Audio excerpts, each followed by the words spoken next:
1,000 homes remain threatened as crews try to contain the Applegate fire in Placer County. And CAL FIRE will have an update on an air tanker that crashed battling the Dog Rock fire, killing the pilot. News 10 Midday is up in just 60 seconds.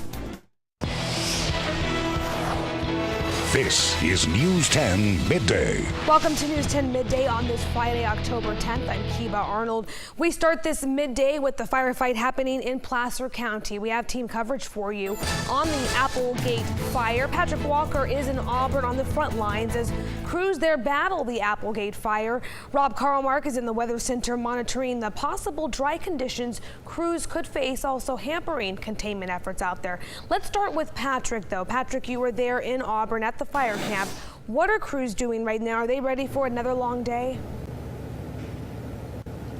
It is going to be another long day out here, Kiba. The big thing is they have to try to get this containment line shored up and more containment. Right now, 30% contained, which is up from 25% overnight. Also stilled about 420 acres. But the big news coming out, perhaps the biggest news today in the last hour or so, the Placer County Sheriff's Department saying that they are working on a repopulation plan and expect to release potentially at least the first streets that could come back sometime this afternoon. Of course, that is still with an asterisk by it that they are working on it. So there could be a plan to get folks into their homes as soon as tonight. We'll know more about that as the day goes on. But let's kind of show you what firefighters have been up against as we show you some video that we shot this morning. You can see a lot of burned out homes, well, all 6 along Sun Valley Road there, and that has been the problem. The first homes that went up, the homes that burned, that was at the beginning of the fire, and then it got out and away. But once it did, firefighters were able to start corralling it, keeping it from going down all the way to the American River and then back onto the next ridge top, and that was huge. That was a big marker for them, and today they're going to continue to try to shore things up. Not a lot of active fire, but a lot of fire line that still needs to be drawn and a lot of lines that need to be shored up, and firefighters say that's most of what you're going to be seeing the next couple of days out here. Listen. Basically, what we talked about, just continue to strengthen, work their way in from the lines. Basically what we call building depth. So that means going from the outside, working their way in and looking for hot spots and getting any active fire stopped. 1,400 firefighters out here battling this blaze. 6 homes were lost, but many, many more saved. A lot of those with defensible space. CAL FIRE always taking the opportunity to remind you that this is why you need to clear some of that space around your home. It makes that easier for them to defend it should a fire ever break out by your house. As we come back out here live, we've seen the day crew now heading out. Some of the firefighters have been on 24-hour shifts out there just trying to keep this fire under control. And one more thing firefighters told me, the weather at night has been huge. They've been very happy to have cooler weather at night because that has allowed them to make some big gains on this fire, Kiba. All right, Patrick, thank you for that update. And again, we do have team coverage for you. We'll get to Rob coming up in just a minute.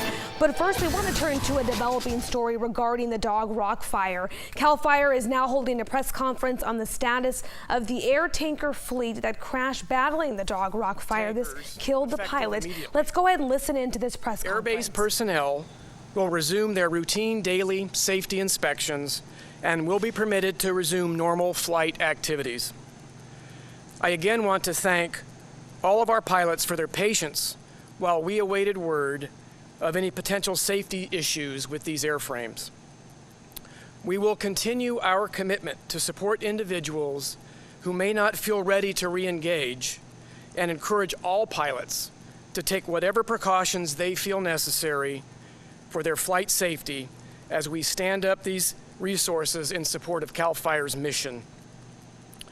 Again, this has been a difficult week for the department, but as usual, in the wake of such tragedy, I continue to witness excellent CAL FIRE employees, our partners at DynCorp International, as well as the entire fire service family.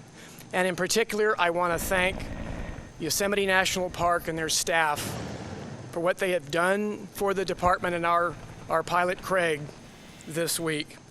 Also want to thank the Forest Service for filling the void while we stood down our tankers so that we ensured that initial attack wildland fire protection continued in California during this stand down. Words cannot express the sorrow that we all feel for the Hunt family or my pride and all of those who make this organization at CAL FIRE what it is.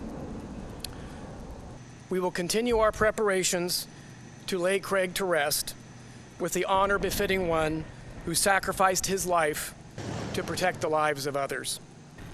I would now like to turn the microphone over to NTSB Aviation Accident Investigator Josh Cothra. Good morning. I just wanted to provide a quick update about the status of the investigation, what has been done to date, and where we're going to go from here. First off, I want to extend my condolences to CAL FIRE and the pilot's family and friends. I know it's a tragic time, and it's definitely difficult. So at this time, the NTSB, we've been on scene. We've concluded our on-scene portion of the investigation at this time.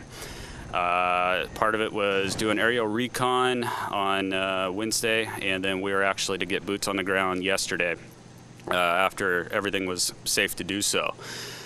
We've accounted for a majority of the airplane, and as mentioned earlier, right now we are comfortable to say at this point we do not see anything that leads us to any mechanical related issues with the accident sequence. We're still in the process of examining the wreckage. We're right now coordinating with the CAL FIRE and the Park Service and the U.S. Forest Service to get the wreckage recovered.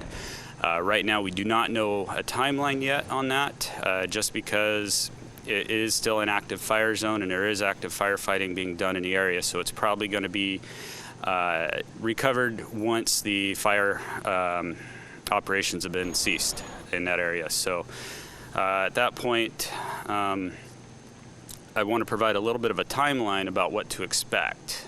Preliminary report from the NTSB is going to be published on our website within about 5 business days. Following that, a typical investigation can take anywhere from 6 months to a year, possibly even longer. It just depends on where the investigation will take us. It's a very complex investigation. As a result of this, we look at 3 major things. We look at man, machine, and environment. We look at the pilot's training, background, recency of experience, medical condition. We essentially leave no stone unturned. We also look at the aircraft, all related systems to the airframe. Yep. Oh, it's all right. We look at basically all major facets of the airframe, the engines, to the press flight conference control happening systems, at McClellan. This is CAL FIRE's systems, Aviation Management Unit. This is a spokesperson from the NTSB speaking right now about their investigation into pilot Craig Hunt, 62 years old, died earlier this week while helping to fight the fire, died in a plane crash, battling the Dog Rock fire. They are checking man, machine, and environment, trying to figure out what happened and what caused this accident. Look for updates later today on news10.net, also on later today on News 10 at 5. Let's check in now with our meteorologist, Rob Carlmark. Rob, we often talk about weather conditions when fighting the fire out there. What's it like? Let's go back now to Placer County, where that firefight is still happening as well. Well, Kiba, the thing I could tell you about right now is at least the winds haven't kicked up. We expect fairly breezy conditions tomorrow, but then on Sunday, that's a critical day because very strong winds are coming back to a huge portion of the area, especially in the valley. So I'm not as concerned about where the current firefights are going through the weekend with some of the wind conditions. Yes, it'll be breezy. Yes, it'll be tough. I'm worried about new fires breaking out in the valley because we could have a red flag warning Saturday night all the way over to Monday morning. As you can see, the winds are fairly calm right now. They've been ranging from 3 to 5 miles per hour, generally out of the east, downsloping winds. We do expect a 180 degree shift, moving the smoke, the wind, the smoke, the ash, and the haze also off to the north and northeast. So that's something that could change later on today. We're also going to be in some very warm temperatures and conditions throughout the rest of the afternoon. We're already at 70 degrees in places like Stockton and into the mid-70s along the foothills. This ridge of high pressure is moving in through the weekend. That means north winds, and that's really the key thing that's going to dry us out and warm us up. We're looking for temperatures to go from the mid to upper 80s today in the valley up to about 90 degrees for Saturday and Sunday. But the good news is that we're going to see widespread widespread cooling into the 70s with rain chances by the middle of the week. I will have much more on this coming up later on in the show. Back to you. All right, Rob, thank you. Now to our coverage of other fires happening across the state. Fire investigators say the Dog Rock fire caused by hot metal fragments from a car. That's what we know at this point. The fire at Yosemite National Park has burned 279 acres and is 25% contained. Evacuation orders for the community of Foresta have since been lifted. Highway 140 from El Portal Road in Yosemite, though, remains closed to the public. CAL FIRE says the King Fire, remember this one? It burned in El Dorado and Placer counties. This one now 100% contained. The fire consumed more than 97,000 acres, destroyed 12 homes and 68 other buildings. The fire had been burning since mid-September. Other top stories we are following for you. A person pulled from the American River yesterday morning has died. This happened near Howe Avenue in Sacramento. According to fire crews on the scene, the man was out there fishing and the waders he was using became filled with water, and that is what took him under. This morning he has been identified as 28-year-old Vi Vang. Police in Merced want to know who left a newborn baby in a dumpster. Authorities say the baby girl was wrapped in a towel. A man searching for recyclables found her yesterday morning. He called for help and neighbors came running. I reached in, grabbed it, gave it to my wife, took off my pink t-shirt, gave it to her, said cover the baby up, she needs warmth. My wife then proceeded and brought her inside, massaged her, she heard the baby cry. Police say the baby is healthy and she's being cared for out at the hospital. California has a safety surrendered baby law, which allows infants to be left at certain hospitals and fire stations with no questions asked. Happening later today, Dixon High School student 15-year-old Brett Bauer is expected in court this afternoon. He is the teenager who is accused of shooting at a Dixon police officer on Wednesday, and he is being tried as an adult. Dixon High School was put on lockdown shortly after 9 students notified the principal that a student had a gun and was possibly on his way to that school. The principal then contacted police and Bauer was soon confronted right there on the baseball field. That is when officers say Bauer fired multiple rounds at them. Police returned fire and Bauer was then taken into custody. The first images of the planned development of the Sacramento rail yards have been released. The renderings connect to the announcement of escrow closing on a new courthouse there in that area. That will be the first tenant of the downtown rail yards development. The office of Senate President Pro Tem Darrell Steinberg says the Sacramento rail yards project will double the acreage of the Sacramento downtown area. We'll have much more for you coming up right after the break. Stay with us. We'll be right back.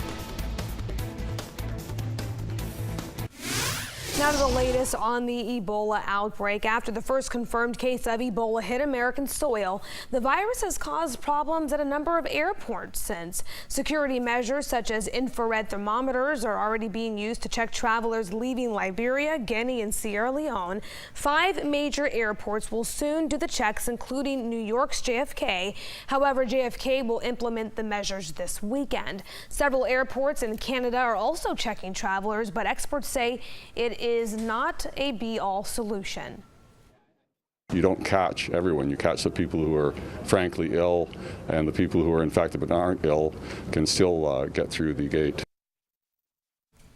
The CDC says of the 74 people suffering from fevers before boarding planes in West Africa, not one of them was thought to actually have Ebola. A U.S. Airways flight to the Dominican Republic turned into a 2-hour ordeal when a so-called joke triggered an Ebola scare. A passenger set off quite the panic when he stood up and shouted that he had Ebola. That was after he sneezed. Another passenger posted this video here. Everyone was ordered to stay in their seats as hazmat crews stormed the cabin.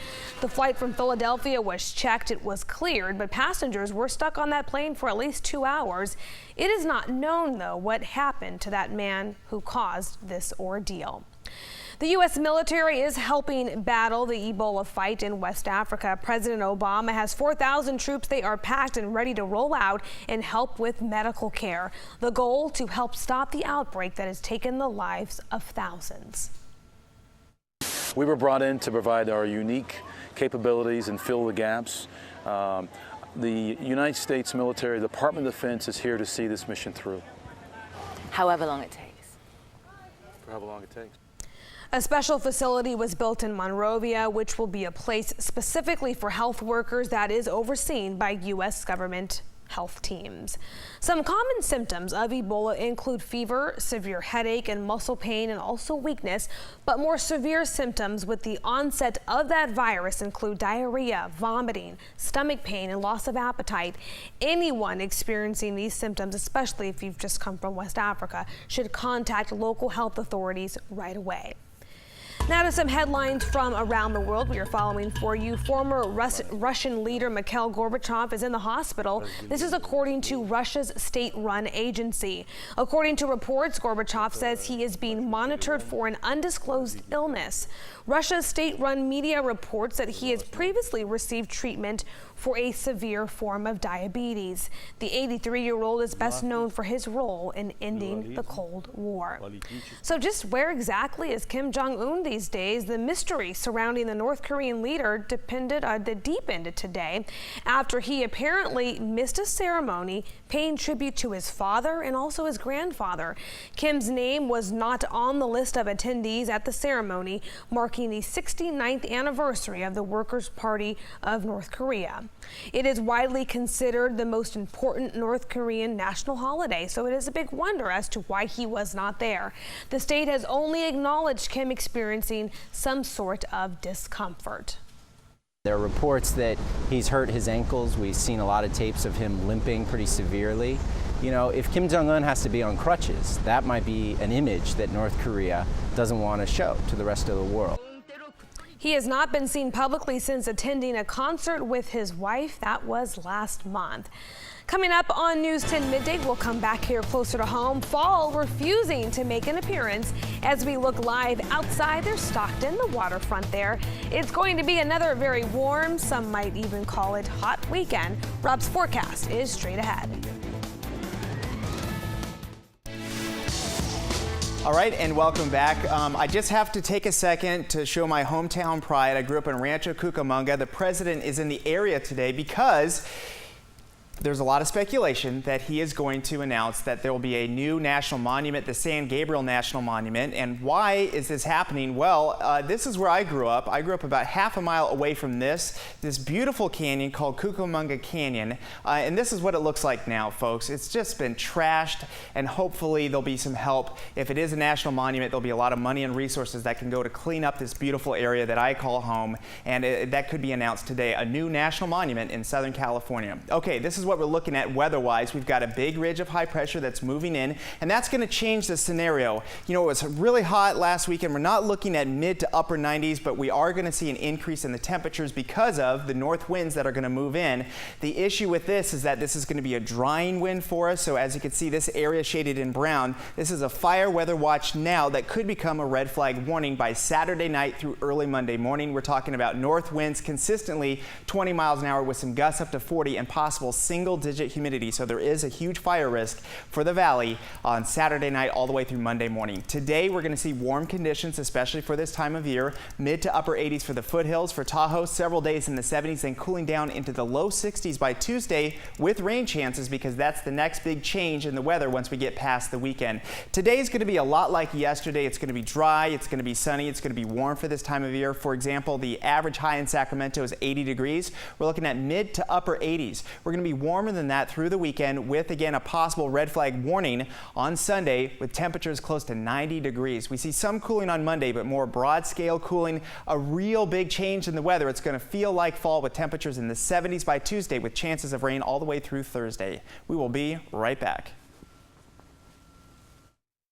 We'd like to end today with this little guy here. He's getting some special care. A wildlife worker found Chloe in her mother's pouch and took it to a wildlife hospital. She was then taken to the zoo in Sydney to receive special care. Caretakers hope that this little guy here will be strong enough to return to the wild once, you know, he's all taken care of and grown up.